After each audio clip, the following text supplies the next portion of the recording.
It is debated amongst many people which calendar should we be following. The Essenes had their calendar.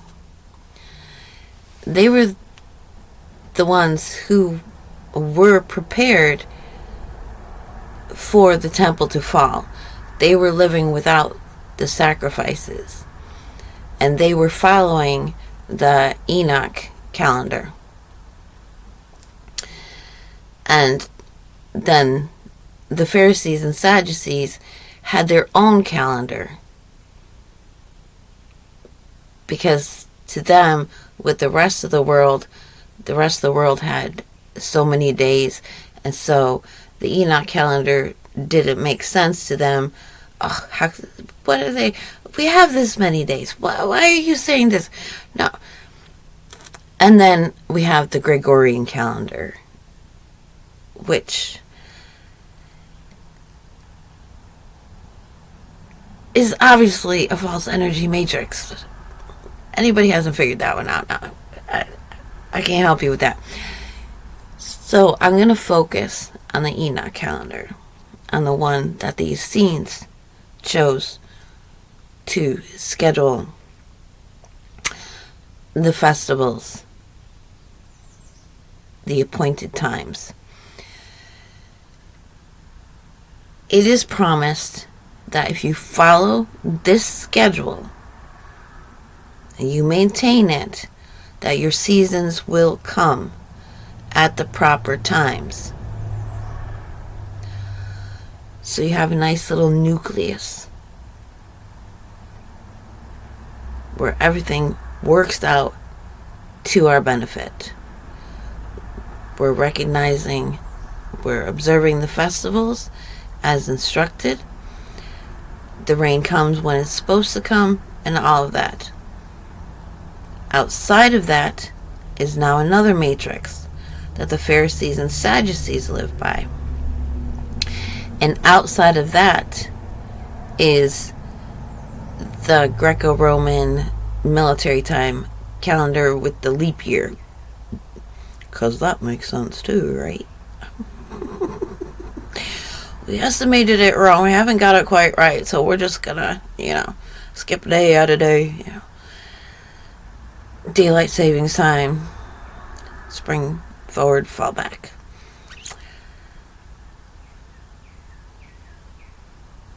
And people, they aren't understanding the principle behind it. But now that we've come so far in this false energy matrix with all of this reported technology, half of it's a lie and half of it's God's hand.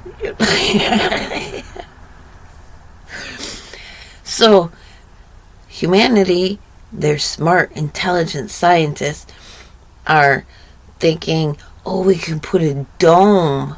Trump wants to put a gold dome over the United States. If our scientists can do it, obviously our Creator can do it.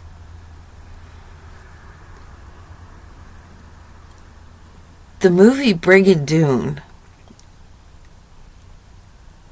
there was something in that movie that just always resonated with me. And I haven't seen it a whole bunch of times. I never watched it religiously, but it really impacted me. The story goes, a priest was given to foresee a very difficult time for the people of his nation, for his little town. And so he said a prayer and was given a miracle.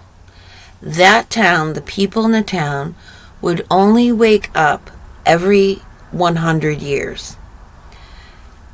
And then they would live a day, and then they would fall asleep, and then the town would be hidden. They always had what they needed. They always had rain when they needed rain. They had food growing. This was not a problem. And so that's what the law given to the Israelites was supposed to be. To create a country a place on earth that was like this Brigadoon. Now, I've had evidence of this in my life. In one instance, I had a neighbor, and this is how powerful it is. So they can tell when somebody wakes up, they light up.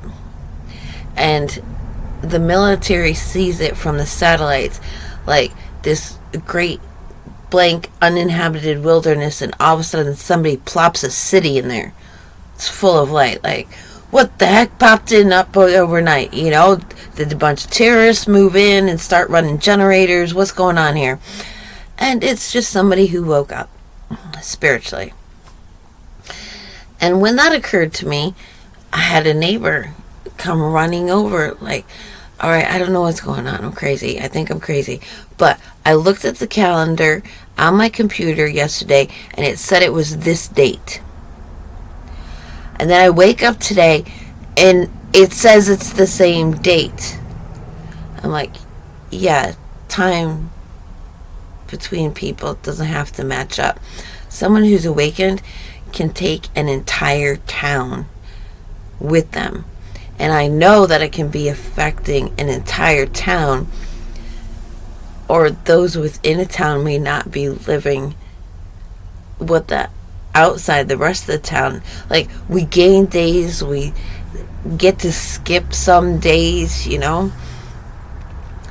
So I wake up and I observe, wow, everybody's got their trash cans out. So it's Sunday evening, because the trash pickup is on Monday. And everybody in the neighborhood puts their trash cans out on Sunday evening. So then I wake up the next day, and the trash cans never get moved. I'm like, it must be Sunday still. We got a second Sunday. And then everybody went to sleep and woke up, and it was Monday. All the trash got removed. And no, it was not a national holiday or anything like that. Because somebody in the neighborhood would have known, and they would have said, hey, you know, the trash will be picked up. Don't leave it out. The animals will get in it. So this is very real. To me, this is real. If my number of days doesn't match somebody else's number, like, that's okay with me. It doesn't bother me. But other people are very, very disturbed by this, because they haven't been introduced to this understanding. So if your number of days is not matching up to somebody else's number of days, that's okay. That's okay. You needed an extra day to get something done. You didn't have to be involved in that day where, you know, everything went to whatever lesson everybody else had to learn. You can relax. Especially if you're a seeker and you're sincere and you just want to understand what's going on, so that you can have faith and confidence in your Creator and your path that you're walking in life. You don't have to sweat the days. They don't have to match up with everybody else's. And it did say in the book of Enoch that the sun and the moon would veer from their courses. And I noticed this in 2023, because I had been in the desert. In the desert, you have to know where the sun is throughout the day, because you will move into the shade. Wherever the shade is throughout the day, that's where you're going to sit for that part of the day. You know exactly how to put your sun shades, and you get everything organized, because it's over 120 degrees at times. You cannot afford to get it wrong. You know where that sun is. You know how it tracks every single day. You need 3 feet between you and the sunshine. And you know how to maintain it. So all of a sudden in 2023, the sun was not following the path that it had the year before. Even before I read the book of Enoch, I witnessed the truth that we are in the end times, that the sun has left its course, its regular course. And I'm just guessing the moon does too.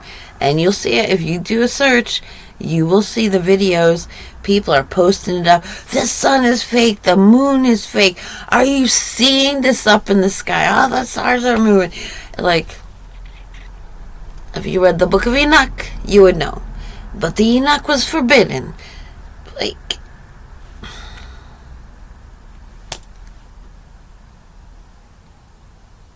of course it was. Of course it was.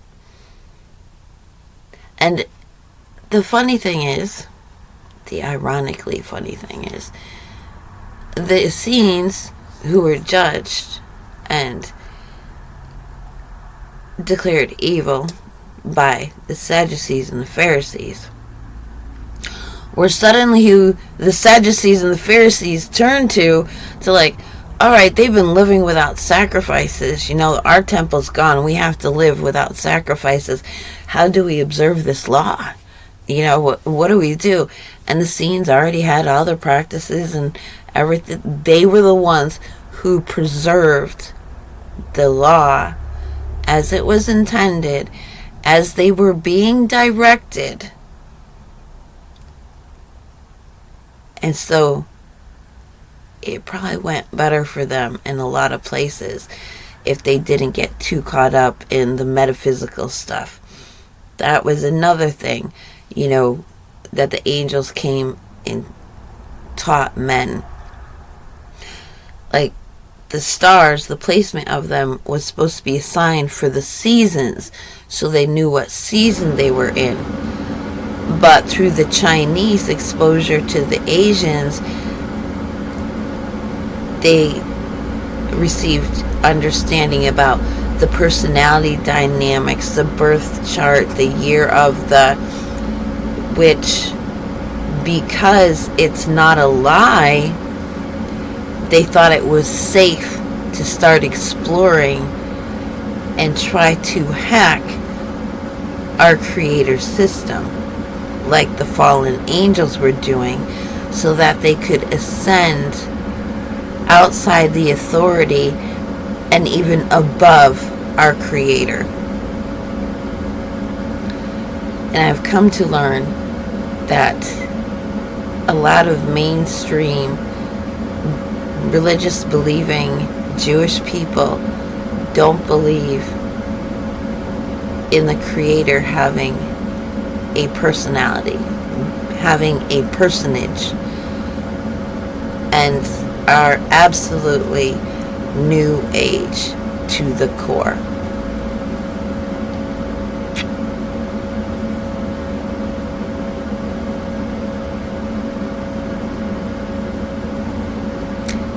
So,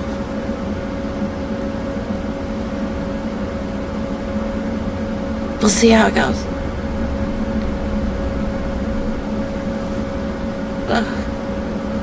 So I don't know about, the local people. I don't know about them. I can't speak on that. But I'm just aware that this is the case. And so they have come very far.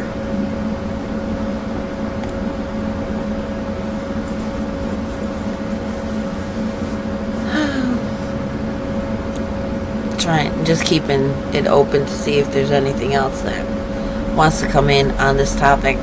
So yes, observe the days, observe what you're given to observe. Some of us, we aren't given to observe the Sabbath because, we're involved in something, or a lot of people see it as a time of deprivation. All right, we gotta fast at this time, and if I'm spending time with my Creator, I can't engage in this. It's supposed to be a celebratory time. It's supposed to be, what Thanksgiving is to Americans. Put your feet up, hang out with the family, have a nice meal, don't go anywhere, don't do anything, kick back, entertain one another. mostly give thanks to the Creator. Because if you're observing God's laws, the dietary laws, the morality laws, you really are preserved from so much of the pain and doubt and insecurity that the rest of humanity experiences on a daily basis. You may be going through a tough time, financially things, you're not syncing up with finances, because we live in an economic culture. That is different than what is called a gifting culture. Not a gifting economy. An economy is still an economic culture. What I have is worth this much, and so you have to have something worth this much in order for us to trade. It's like, your chickens have no value to one person, but they're going to be I'll take a couple of chickens. What can I give you for them chickens? I want them chickens. I want those eggs every day. Whereas somebody else is like, that's not worth anything. I live in a nice house. I don't want the poop everywhere. I don't want the obligation of feeding them. I just go to the store. I'll buy chickens.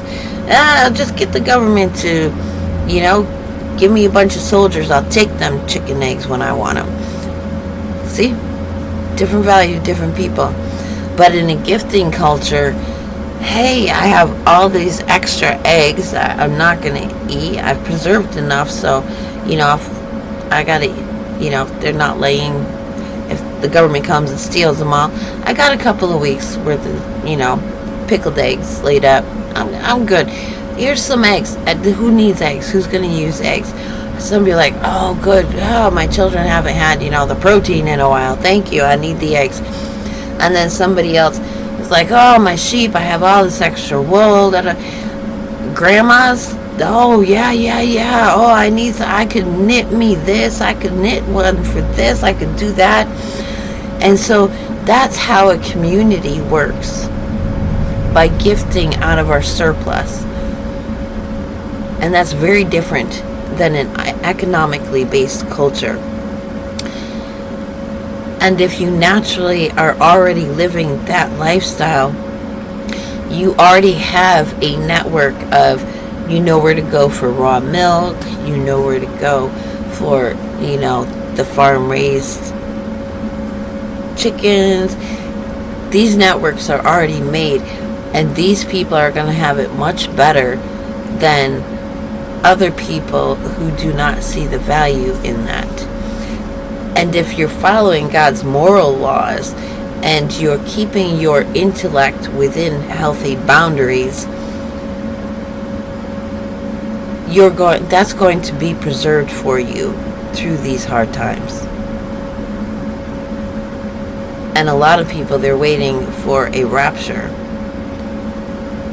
when in fact a lot of that's going to be people being snatched out of their environments and introduced to these environments where the networks are already created, where food is going to be in steady supply when the system crashes. And somehow they will not be on the radar of the government. And thieves won't even know that. They won't be able to find the place. Like right now, Mormons know, and a whole bunch of people already know, the government keeps track of the Mormons because the Mormons keep up 2 years worth of food. So they already know they're going to be targets.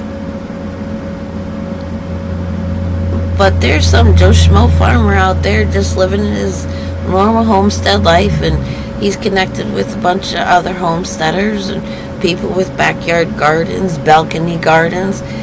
They all know each other. They just quietly go about their business. And those are the ones that are going to make it through. So there we go. This is why you keep the days and the weeks and the observances that you're told to keep, even if other people don't and tell you that yours doesn't make sense. It It doesn't have to make sense. The creator's got it. And if I'm trying too hard to make sense of it, then I am trying to elevate my mind to equal our creators. And that is thievery, it's hackery, and it's trying to raise ourselves to the level of God. I'm happy with my place in life. I like it. That's probably because I was made to be in my place in life.